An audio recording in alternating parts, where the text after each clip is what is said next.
Avant toute chose, je tiens à remercier les organisateurs de ce colloque. Sa tenue en période de confinement démontre, me semble-t-il, la capacité de résilience d'une université qui sait faire société. À la suite des annonces faites par le président de la République, le 16 mars 2020, nombreux sont les citoyens qui ont reçu un SMS signé du gouvernement. L'État aurait-il mis la main sur les numéros de téléphone mobile de l'ensemble de la population? Tout cela est-il bien légal? À cette question, il convient de répondre sans équivoque par l'affirmative, car cet envoi constituait l'une des modalités possibles pour l'État de satisfaire à son obligation légale, en tant que garant de la sécurité civile au plan national, de veiller à la mise en œuvre des mesures d'information et d'alerte des populations. Aussi intrusive qu'elle puisse se paraître, cette technique ne constitue aucunement une menace pour la vie privée. Les opérateurs de téléphonie, agissant sur ordre de l'État et comme les y oblige la loi, ont simplement adressé un message à l'ensemble de leurs abonnés, sans qu'il ne soit nécessaire de communiquer les données de ces derniers aux autorités. En revanche, une autre solution technologique, bien plus inquiétante du point de vue du droit au respect de la vie privée, est envisagée. Fort des résultats de ces travaux de modélisation mathématique, une équipe de chercheurs du Big Data Institute de l'Université d'Oxford conclut que l'acceptation, par un nombre suffisamment large de personnes, d'un traçage instantané des contacts au moyen du téléphone mobile permettrait de stopper la propagation du virus SARS-CoV-2. Pour ce faire, le dispositif préviendrait automatiquement l'ensemble des contacts récents de toute personne infectée. Si l'équipe préconise le recours à une application mobile, rien n'exclut qu'un État préfère à cette solution un traçage reposant sur les données collectées par les opérateurs de téléphonie. À l'heure où les médias apparaissent plus que jamais comme les chiens de garde de la démocratie, ceux-ci rapportent que le traçage géographique des citoyens à des fins de lutte épidémique est déjà mis en œuvre dans quelques pays d'Asie tels que la Chine, Taïwan et Singapour, tandis que le projet est en cours de déploiement en Israël. Bien que cette pratique a d'ores et déjà donné lieu à de graves violations de la vie privée, les États-Unis étudient eux aussi l'usage qui pourrait être fait d'une telle technologie. Pour le moment, la France, par la voix de son gouvernement, se refuse à envisager cette hypothèse, et la garde des Sceaux de promettre, le 26 mars 2020, une très grande vigilance sur tout ce qui touche aux données personnelles. Pourtant, la veille, Martin Tersinger, journaliste au Monde, dévoilait que la Commission européenne a demandé aux opérateurs de téléphonie, dont Orange France, la communication de données agrégées afin de vérifier le respect des mesures de confinement et d'anticiper les pics de contamination. Et c'est là qu'il convient d'être prudent, en ne confondant pas deux types de traitement de données de localisation possibles. Celui mis en œuvre par la Commission européenne, contrairement à celui qui fait l'objet de la présente contribution, porte sur des données agrégées et dont l'anonymat a été confirmé par le contrôleur européen de la protection des données. Une telle utilisation de données épidémiologiques, injectées au besoin dans des systèmes d'information géographique, n'est pas nouvelle. Elle ne pose pas davantage de problèmes de légalité, puisque des données anonymisées perdent leur caractère personnel, emportant ainsi l'inapplicabilité des textes relatifs à la protection de la vie privée. La véritable innovation se situe dans l'hypothèse évoquée précédemment, et conduisant à traiter des données individuelles. Avant de poursuivre plus avant ce raisonnement, peut-être convient-il de rappeler qu'une donnée n'est qu'une représentation d'une information sous une forme conventionnelle destinée à faciliter son traitement. Elle ne devient personnelle que lorsqu'elle peut être reliée directement ou indirectement à une personne identifiée ou identifiable. Quant à la protection des données à caractère personnel, elle est l'une des composantes du droit au respect à la vie privée, laquelle fait l'objet de multiples protections. Ainsi, la protection des données à caractère personnel, par la protection des informations relatives à la localisation, constitue, plus particulièrement en cette période de crise, un support nécessaire à la garantie d'autres droits et libertés fondamentaux, parmi lesquels figurent la liberté d'aller et venir, ou encore le droit à une vie familiale. Dans la mesure où chacun est censé être à son domicile en cette période, les données de localisation ne semblent pas pouvoir être anonymisées si elles sont traitées individuellement. En effet, par corrélation des données issues des listes d'abonnés au réseau téléphonique avec celles présentes dans la base adresse nationale, il est assez trivial d'identifier un individu à partir de sa position géographique, du moins pour ceux occupant une habitation individuelle. La seule solution d'anonymisation semble être l'agrégation. Néanmoins, dans l'hypothèse où le gouvernement, tel Richard dans la peste de Camus, déciderait de prendre la responsabilité d'agir comme si la maladie était une peste, et ainsi d'employer tous les moyens technologiques à sa disposition, pourrait-il légalement imposer le traçage géographique du citoyen à des fins épidémiques? La maladie étant propagée par les contacts entre personnes et le respect insuffisant des mesures de distanciation sociale, un tel traitement de données est manifestement approprié. Est-il pour autant proportionné? Tandis que les traitements algorithmiques et les décisions automatisées montent en puissance, est-ce qu'au fond, ce qui fait peur dans la doctrine que je vais essayer de vous exposer, n'est pas le fait qu'elle laisse une possibilité de choix à l'homme? La réponse est avant tout éthique. Gouverné par le principe de responsabilité, le droit de la protection des données laisse présentement le choix au pouvoir public de choisir entre approches déontologiques ou conséquentialistes. Au-delà du risque de compromission de données de santé, ce traitement exposerait de nombreuses autres données sensibles. Par la connaissance des lieux et individus fréquentés, ainsi que de la durée associée à ces contacts, la collecte en temps réel de la position géographique d'une personne est susceptible de dévoiler son orientation sexuelle, son appartenance politique, syndicale ou religieuse.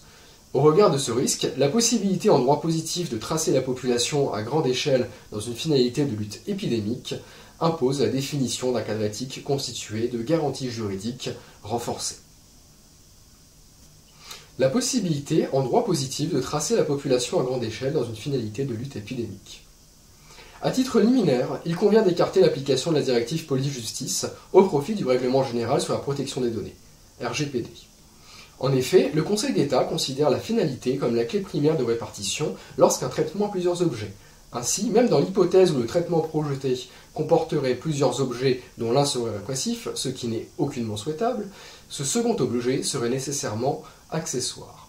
Tout d'abord, il convient de rappeler ce qui constitue l'une des dispositions essentielles du RGPD. Le traitement des données dites sensibles est en principe interdit. Or, les données de santé appartiennent à cette catégorie. Néanmoins, le texte ménage une marge de manœuvre aux États et reconnaît des exceptions. La première est le consentement explicite de la personne concernée. La seconde est la prévalence d'intérêt supérieur. Ce peut être le cas lorsque le traitement est nécessaire pour des motifs d'intérêt public, notamment dans le domaine de la santé publique, ou encore lorsqu'il poursuit des fins liées à la santé, lorsque cela est nécessaire pour atteindre ses finalités, dans l'intérêt des personnes physiques et de la société dans son ensemble. En ce sens, et de manière tout à fait explicite, le règlement européen admet la licéité d'un traitement mis en œuvre pour suivre des épidémies et leur propagation, ainsi que la possibilité de déroger aux droits que consacre ce texte, dans l'hypothèse de menaces transfrontalières graves pesant sur la santé. Le traitement envisagé pourrait ainsi être mis en œuvre par l'autorité publique sans que ne soit requis le consentement des personnes concernées. Il trouverait son fondement de licéité dans l'exécution d'une mission d'intérêt public ou relevant de l'exercice de l'autorité publique dont est investi le responsable du traitement, à condition d'être prévu par un texte de droit interne. En situation de crise sanitaire exceptionnelle, le gouvernement pourrait fonder le traitement sur le nouveau régime instauré par la loi d'urgence pour faire face à l'épidémie de Covid-19. Qualifiée de loi scélérate par l'avocat pénaliste Raphaël Kampf, cette nouvelle norme prévoit un arsenal de mesures rédigées en des termes très généraux. Elle autorise notamment le Premier ministre à ordonner des mesures ayant pour objet la mise en quarantaine des personnes susceptibles d'être affectées, ainsi que d'ordonner la réquisition de tout bien et services nécessaires à la lutte contre la catastrophe sanitaire, ainsi que de toute personne nécessaire au fonctionnement de ces services ou à l'usage de ces biens. Il existe toutefois une exigence quant à la finalité de ces actions. Elles doivent garantir la santé publique, ainsi qu'une condition. Elles doivent être strictement proportionnées aux risques sanitaires encourus et appropriées aux circonstances de temps et de lieu. De plus, il doit y être mis fin sans délai lorsqu'elles ne sont plus nécessaires. Par la similitude du vocabulaire avec celui du RGPD, ce texte apparaît comme le fondement juridique idéal en droit interne de l'acte de création du traitement envisagé. Ensuite, un refus de l'administration de mettre en œuvre des moyens ou mesures pourtant appropriées pourrait faire l'objet d'un recours devant le Conseil d'État. Procédant à un inversement de paradigme, la haute juridiction, pourtant saisie d'un référé liberté, a récemment enjoint le gouvernement d'aggraver une mesure restrictive de liberté. Ainsi, le Conseil d'État fait le choix de protéger prioritairement la santé publique, et partant le droit à la vie, plutôt que la liberté d'aller et venir. Illustrant ainsi que dans les cas où la nécessité impose une formule universelle, mais qu'on ne peut la libeller correctement, la loi prend alors en compte ce qui arrive le plus fréquemment, sans ignorer ce qu'elle laisse de côté. Si pareil recours venait à être formé dans l'objectif que soit mis en œuvre un traçage géographique des citoyens à fin de lutte épidémique, les prétentions du requérant auraient d'autant plus de chances d'être accueillies favorablement que le Conseil d'État a déjà, par le passé, accepté d'examiner une preuve mathématique produite par un requérant. En toute hypothèse, même si le gouvernement venait à retenir l'approche conséquentialiste que constitue l'hypothèse d'un traçage géographique des citoyens à des fins de lutte épidémique, il ne pourrait pas s'affranchir de toute déontologie. En plus de veiller scrupuleusement au respect des principes de privacy by default et by design dans la conception de son traitement, il devrait également accepter de l'inscrire dans un cadre éthique constitué de garanties juridiques renforcées. La nécessaire définition d'un cadre éthique constitué de garanties juridiques renforcées. Les enjeux en présence devraient conduire à l'adoption de garanties juridiques renforcées. Ces dernières auraient pour rôle de mettre en œuvre des outils de contrôle effectifs afin de venir rééquilibrer les forces en présence au profit de la personne concernée par ce traitement de données sensibles à une échelle inédite. Préalablement à toute mesure, il va sans dire que le Comité consultatif national d'éthique, dont la compétence s'impose, devrait être saisi pour avis. De même qu'une analyse d'impact relative à la protection des données devrait être réalisée. Au-delà, et de manière plus contraignante, le législateur devrait prévenir le détournement de ces données, notamment par les employeurs, les compagnies d'assurance ou encore les banques.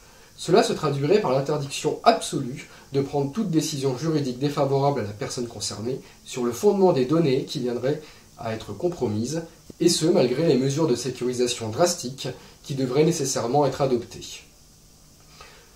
Puisque, comme l'explique Fetten Benfredge, les détenteurs de données se trouvent dans une situation qui exige de satisfaire deux buts contradictoires, respecter la confidentialité de données et en même temps préserver leur utilité, le plus prudent serait de veiller à ce que les données traitées ne puissent aucunement constituer un actif économique au profit des acteurs privés qui seraient retenus en qualité de sous-traitants.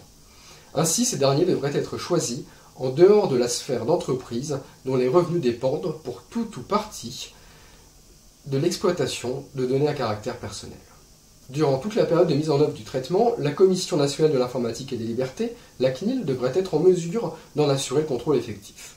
En particulier, il devrait être garanti à ses agents chargés des contrôles de pouvoir passer et circuler librement en tout point du territoire.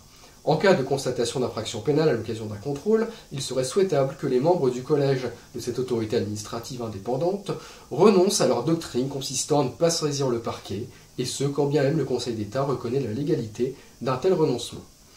De plus, la particulière sensibilité du traitement justifierait que la CNIL saisisse le Conseil d'État d'un référé en matière d'informatique et liberté afin de lui demander d'ordonner, le cas échéant sous astreinte, toute mesure nécessaire à la sauvegarde des droits et libertés dans l'hypothèse où ces derniers seraient méconnus. Quant au Parlement, celui-ci devrait pleinement s'approprier son droit à être tenu informé et celui de recueillir des informations complémentaires. À plus long terme, il serait souhaitable que soit mise en œuvre une mission d'information parlementaire, puis, en cas de besoin, une commission d'enquête. Peut-être la solution idéale, en termes de droits et libertés, serait-elle de renoncer tout simplement à la faculté de s'affranchir du consentement et de rendre le suivi facultatif en comptant sur le volontariat qui serait inspiré par le civisme de chacun. De plus, ce choix permettrait d'associer de manière étroite la personne concernée au contrôle du traitement procédant à son traçage géographique. Pour ce faire, la solution technique retenue devrait s'appuyer sur des logiciels libres et à code source ouvert afin de permettre aux propriétaires du téléphone d'en avoir le plein contrôle et, par là même, de conserver la maîtrise de ces données de localisation. La transparence ainsi garantie par ces logiciels permettrait à la personne concernée de vérifier que les données collectées soient adéquates, pertinentes et limitées à ce qui est nécessaire au regard des finalités pour lesquelles elles sont traitées. Autrement dit, qu'elles respectent le principe de minimisation. Ce pouvoir, redonné au propriétaire du téléphone, lui faciliterait l'exercice de ses droits dans l'hypothèse où ces données viendraient à être détournées. Que faut-il en conclure ? Décider d'un traçage géographique des citoyens à fin de lutte épidémique constitue un acte éminemment politique et particulièrement attentatoire aux droits et libertés individuelles. Tout comme le scientifique, le juriste a pour rôle d'éclairer la décision publique sans s'y substituer. Néanmoins, il est possible de tracer une ligne rouge, au-delà de laquelle une démocratie libérale ne devrait pas s'aventurer. Premièrement, Un tel dispositif de traçage ne doit pas conduire à une stigmatisation, laquelle entraînerait inévitablement une exclusion sociale dont pourrait notamment résulter la restriction de l'accès à un service, comme cela a pu être le cas en Chine avec la classification systématique de la population en fonction d'un critère de santé, comme l'a relevé l'avocate Zoé Villain. Sans recourir à une solution technologique, la France s'est engagée quelque peu sur cette voie, en autorisant les conducteurs de taxis et de voitures de transport avec chauffeur à refuser l'accès du véhicule à une personne présentant des symptômes d'infection au Covid-19. Deuxièmement, un tel traitement de données ne doit pas conduire à la mise en œuvre d'une automatisation de la sanction pénale à l'égard des personnes qui contreviendraient à l'interdiction de tout déplacement hors de son domicile ou qui s'affranchiraient des mesures de distanciation sociale. Cette hypothèse est déjà une réalité en Corée du Sud, à Taïwan ou en Israël, où les données téléphoniques permettent aux autorités de détecter et d'identifier les personnes ne respectant pas les mesures de confinement et, le cas échéant, de les sanctionner.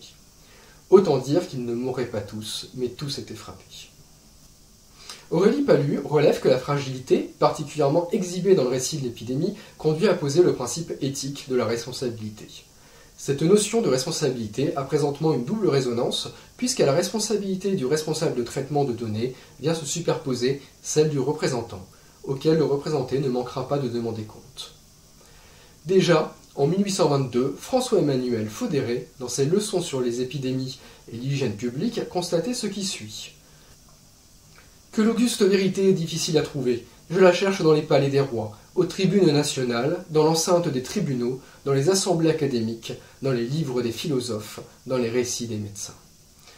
Si le politique a tout loisir de consulter, c'est à lui en définitive, et en sa qualité d'élu de la République, que revient de décider de l'éthique à adopter face aux circonstances sanitaires exceptionnelles. Peut-être, l'article 1er de la loi informatique et liberté pourra-t-il guider son choix. L'informatique doit être au service de chaque citoyen. Elle ne doit porter atteinte ni à l'identité humaine, ni aux droits de l'homme, ni à la vie privée, ni aux libertés individuelles ou publiques.